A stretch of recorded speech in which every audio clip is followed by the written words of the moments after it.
Assalamualaikum guys and hi. So today we as a group will present to you our how tutorial on making an RJ45 cable.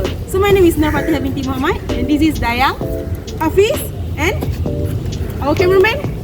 Jangan tutup aku. Hi, NURALISYA. So for the first step. The first step is using a crimping tool to cut the Ethernet cable by 1 inch. And the second step is to separate and untwist the cables until it becomes separated into 8. For the third step, we need to rearrange the color of the wire, which is from orange, white, orange, green, white, blue, blue, white, green, brown, white, and brown. And then for the fourth step, we need to cut it evenly. Next step, you have to put the connector into the crimping tools and you have to squeeze it twice and make sure all the wires goes in, and step 6, your cable is ready to go. Yay! That's all from us.